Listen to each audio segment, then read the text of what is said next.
Assalamualaikum warahmatullahi wabarakatuh. Sahabat, sebagai umat Islam, kita tahu sholat adalah salah satu ibadah di dalam agama Islam yang wajib dilaksanakan oleh seorang muslim. Tapi, apakah kalian tahu orang yang sholatnya tidak diterima oleh Allah itu seperti apa? Nah, inilah pembahasannya. Rasulullah Shallallahu Alaihi Wasallam menyebut satu persatu jenis orang yang sholatnya tidak diterima oleh Allah Subhanahu Wa Taala sebagai berikut. 1. Orang sholat sendiri tanpa membaca bacaan. Abu Hanifah, Imam Malik, dan Imam Ahmad bin Hanbal bersepakat bahwa sholat makmum tanpa membaca surat Al-Fatihah sedikit pun tetap sah. Yang kedua, orang yang tidak membayar zakat. Orang yang tidak mengeluarkan harta yang wajib dizakati kepada pihak yang berhak menerimanya, maka sholatnya tidak diterima oleh Allah Subhanahu wa Ta'ala.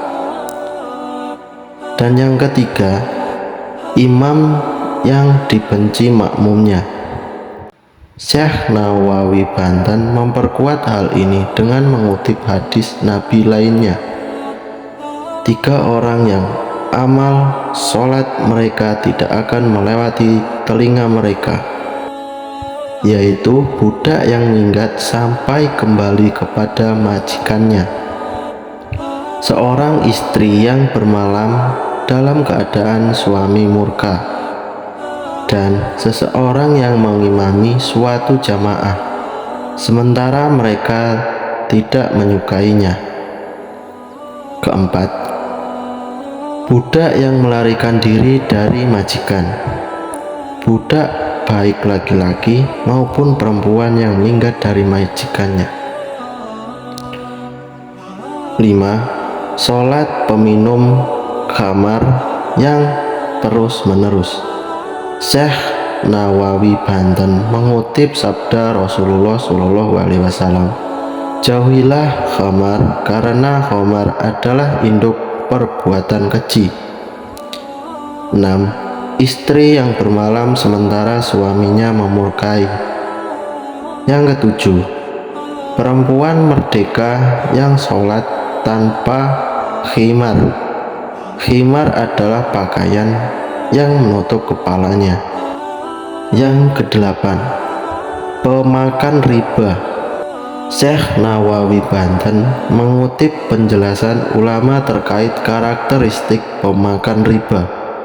Menurut para ulama, pemakan riba memiliki karakter yang sama dengan sekelompok Yahudi yang melanggar larangan Allah perihal perburuan dan penangkapan ikan pada hari Sabtu.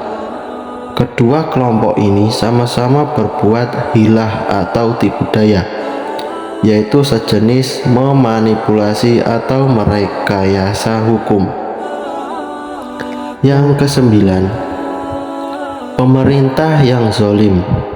Syekh Nawawi Banten mengutip hadis riwayat Abu Dzar, di mana Rasulullah SAW bersabda, pemerintah kelak di hari kiamat dihadirkan, ia akan dilemparkan ke jembatan Jahanam. Jembatan itu kemudian terguncang sehingga tidak ada persendian kecuali bergeser dari tempatnya.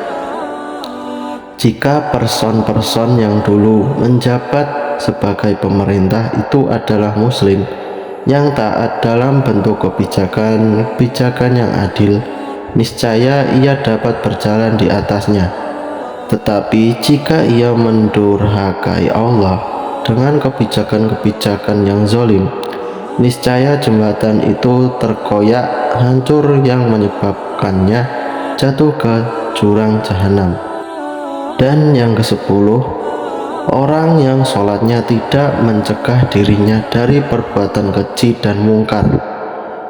Hal ini tersebut hanya membuatnya jauh dari Allah.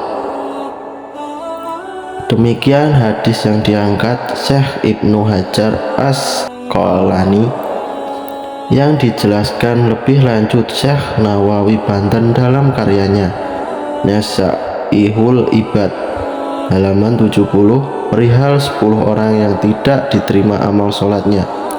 Hadis ini penting untuk menjadi catatan, pelajaran atau nasihat bagi kita semua. Saya akhiri. Wassalamualaikum warahmatullahi wabarakatuh.